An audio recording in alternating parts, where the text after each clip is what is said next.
What's up guys, Flippin' Steve back with another video, and in today's video, I just got a 45 card PSA return. A giant 45 card PSA return. However, I'm not going to do a complete video on all those cards. It may be spread out through multiple videos, but I want to focus on 4 cards today, all of which were snap outs that I sent in for regrading. What'd you think about that, Daisy? Huh? What'd you think about that? Are we gonna get some good grades?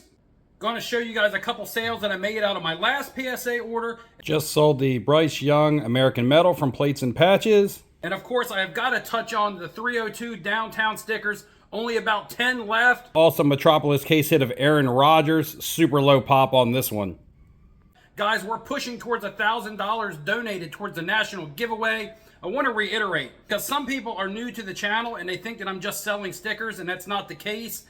100% of the proceeds of the stickers that are sold goes towards the national giveaway for someone to have to spend when I give away the trip in June. Something that I've done on the channel here, which will now be 4 years in a row. So if you haven't gotten one yet and you want to help donate to the cause, be quick about it. Get with me on Instagram. I do have maybe 4 of them left on eBay. Acquire your sticker and the donation goes towards the giveaway. Before we get into those PSA slabs, I've got to hit the post office. Dingus, we ran out of painter's tape and I got to send this package.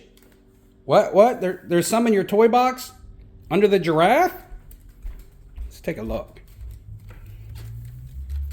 Oh, hey, you're always prepared. One of the key issues with grading today, and something that's very evident, is the lack of consistency, or inconsistencies if you prefer that term. One big thing that I want you to remember is that it is not the company that is grading your card. It is the company that is doing the marketing. It is the company that is throwing their label on the product. But it is an individual grading the card. It is not a huge mass majority of people looking at a card and grading it. One thing that's really cliche but is also true is that a company is only as good as its employees. All of the resubs that I am going to show, all of these snap outs, you guys have seen on the channel previously. And graders are human, which means they're going to grade based on their opinion. They're going to grade based on what they see, but huge things such as work ethic and integrity are going to also go into that. And those are personality traits that not necessarily everyone has. Integrity is a huge one, and I'm going to get into that a little bit later. But a lot of people like to say, well, one grading company grades better than the other. The only thing that is absolutely true about grading companies one over another is the value at which they sell on the secondary market. I don't believe that there's any truth to the fact that one grading company grades better than another, or another one doesn't grade as good as another. The first card I want to show is going to be the least surprising because this is a BGS 9.5. A lot of people often attempt to cross their BGS 9.5s to PSA 10s because they are considered gem mint cards.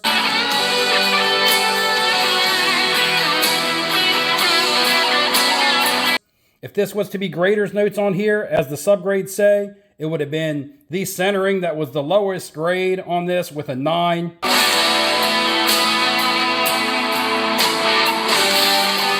This was acquired in a trade on Instagram, as you guys saw a couple months ago.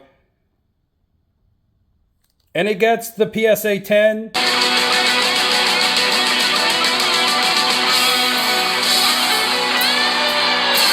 BGS 9.5 crosses to a PSA 10. So again, to say PSA is the toughest grader would be false. You would have to say that this PSA grader was just more lenient than this BGS grader.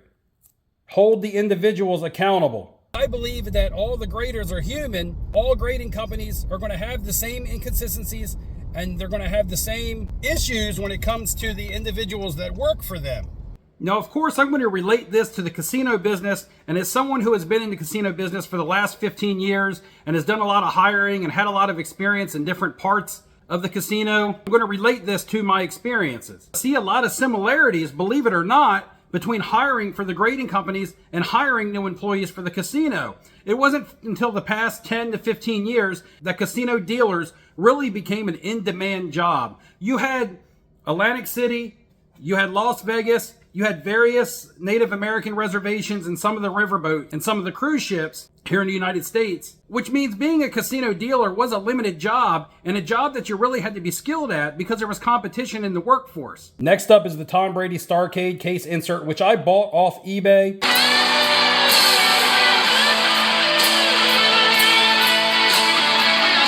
when I snapped this out and reevaluated myself, I actually said PSA had this right, because you can't see on the camera, you can't even see unless you get this out and get it in the perfect light with magnification, that there is a small hairline scratch just above the C on here.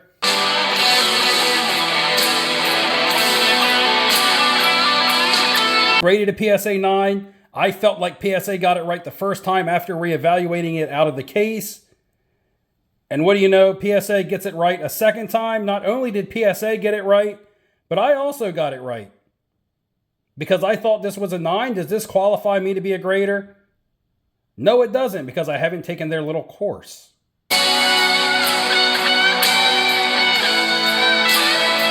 With casinos popping up all over the place now, almost in every state, it has gotten to the point to where turnover is really big. In fact, the casino that I work at, we operate a school on a daily basis where we are constantly turning out new blackjack dealers just because we need employees. And a lot of times you're hiring people who are very young, by no fault of their own. It's their first job. They haven't matured yet when it comes to responsibilities. When it comes to work ethic, that creates a high turnover rate. It creates inconsistencies in the workplace, especially when it comes to having a good dealer or having a dealer that's not very good. Times it can even jeopardize customer satisfaction. And I like to relate this to the grading companies because until recently, they didn't need a ton of graders. But the infrastructure for grading in their companies has had to expand so much over the past probably 4 to 5 years due to grading becoming so popular that I can see the grading companies having a lot of the same issues when it comes to hiring good help and being able to offer a competitive wage that is not only going to want to make someone have integrity, but to take pride in their job, which is super important. When you don't take pride in your job, you tend to not care, and you just tend to go through the motions every day without any sort of attention to detail. And a thing that I want to touch on really quickly is this news now that PSA is going to do graders notes. There's going to be lots of YouTube videos and stuff out there on that. But just one quick thought that I have is that this is probably just going to cause more 10s, at least on your ultra modern cards, because this creates more work. It's more tedious. It's probably a bit annoying to someone that doesn't have very good work ethic or integrity. And to them, it's probably just easier to say, hey, this card is a 9, but if it's a 9, I got to explain why. So I'm just going to slap a 10 on it. Now we have a Justin Herbert that I bought off MySlabs for $100 in a BGS 9. And if you look, 3 of the subgrades are all 9s. This is what you would say a strong 9, or really unlikely to get a 10. By PSA standards, if I was to keep this in a BGS slab, they would never cross it. They would never cross anything that's left in a slab. Why you got to snap them out. I send this in, and he gets a Gem Mint 10.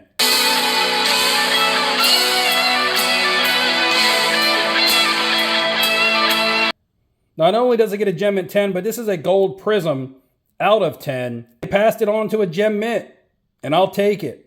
Because the customer isn't going to question that. In fact, they're going to like it. Makes my job a lot easier. That's just one thing that I think is going to come out of these graders notes, and that's all that I'm going to talk about graders notes in this video.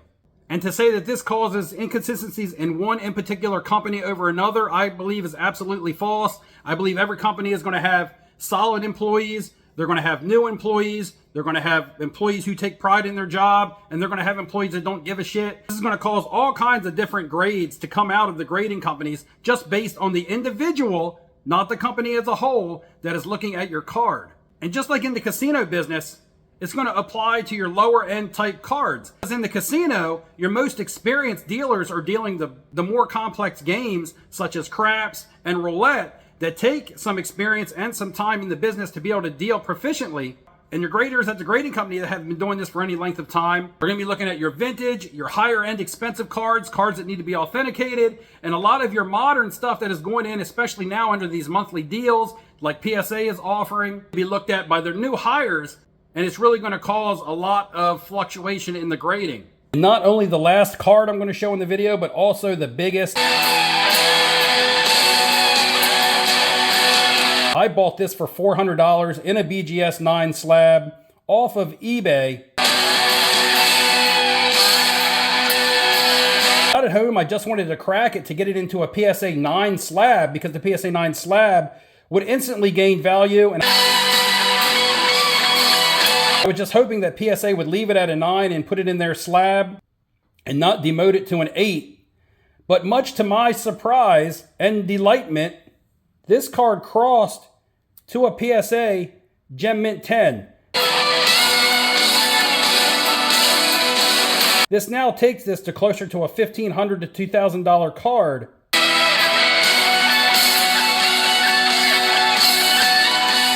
And if PSA as a company was stricter on cards than BGS, this would not have crossed to a 10.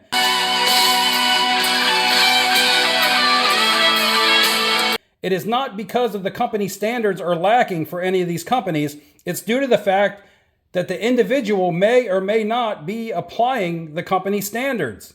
So in my opinion, this here is not a result of whether or not one company's standards are better than another's, but whether or not the individuals working for those companies are actually applying those standards, and whether they got their checks and balances in place and are making sure that their employees are applying their standards. Because if the standards aren't being enforced, then what is the reason in even having them in the first place? All right, guys, I'm really interested in what you think below. Make sure you comment. If you know the guitar solo that was rocking throughout this video, comment that below. You never know. It may be drawn to get you entered into the contest. And make sure you get your downtown if you haven't gotten one yet. In fact, by the time this uploads, they may be gone. All right, guys, make sure you like and subscribe on your way out, and I'll see you in the next video. Enjoy your weekend. It's an exhausting day for Stretch.